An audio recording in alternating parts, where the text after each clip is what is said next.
नमः सतगुरुवे नमः सतगुरुवे नमः सतगुरुवे नमः। श्री मौनी बाबा भगवान की जय। अखंड विद्यानंद महाराज की जय।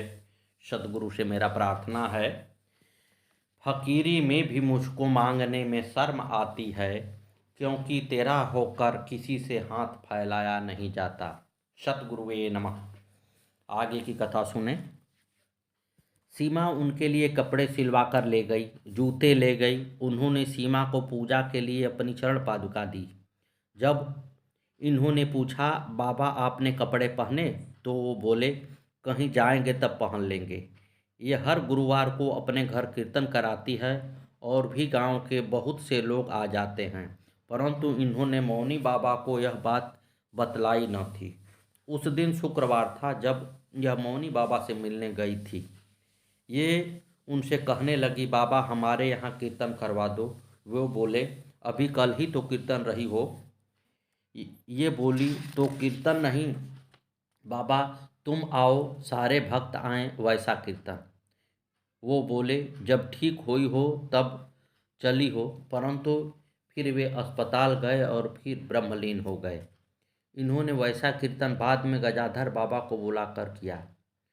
जब भी इनको कोई दिक्कत परेशानी होती है, मौनी बाबा उसे तुरंत ही दूर कर देते हैं। ये सोचती बाद में है, काम पहले हो जाता है, लेकिन ये अपने भगवान को हर समय याद रखती हैं।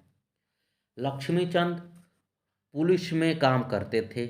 इनकी एक बेटी की ससुराल में हत्या कर दी गई। इनके पुत्र ने 7 लोगों के खिलाफ नामजद रिपोर्ट लिखवाई, परंतु फिर वह डर गया और जान बचाने के लिए कहीं भाग गया।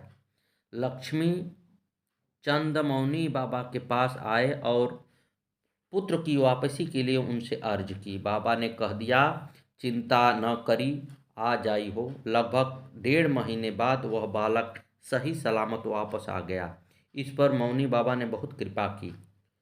देबू को मौनी बाबा के प्रथम दर्शन तब मिले जब वे हाई स्कूल में पढ़ते थे।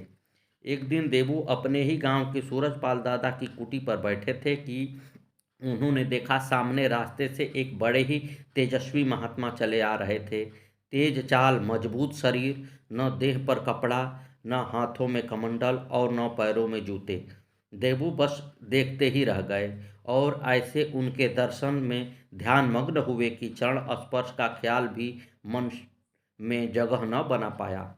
लगातार 2-3 दिन तक इसी प्रकार देबू सूरजपाल दादा की कुटी पर जाते और उस तेजस्वी महात्मा के आने की प्रतीक्षा करते। जब उन्हें आते देखते तो बस देखते ही रहते।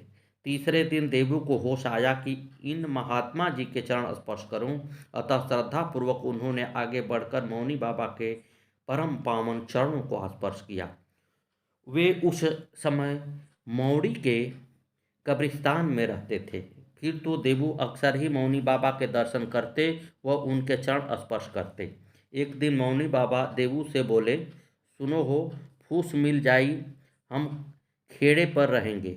देबू भैंसा बुग्गी लेकर मुकीमपुर गांव से फूस भर लाए। सुल्तानपुर खेड़े पर छप्पर बनाया गया। मौनी बाबा के लिए एक चारपाई डाल दी गई और देबू मौनी बाबा के लिए भोजन ले आए, परंतु जल लाने की तो उन्हें याद ही न रही। उस समय खेड़े पर जंगल था, दूर दूर तक कहीं नल न था। इनकी समझ में न आ रहा था कि करे तो क्या करे, परंतु रिद्धि सिद्धि जिनकी सेवा में हाथ बांध कर खड़ी रहती है, उनको भला किस बात की कमी हो सकती है। उसी समय मौड़ी के हुकुम सिंह तथा उनकी धर्मपत्नी रामरती देवी एक घड़ा भर के जल लेकर कुटी पर आ पहुँचे और देवू की चिंता जाती रही। सतगुरुवे नमः, सतगुरुवे नमः, सतगुरुवे नमः। आगे की कथा कल।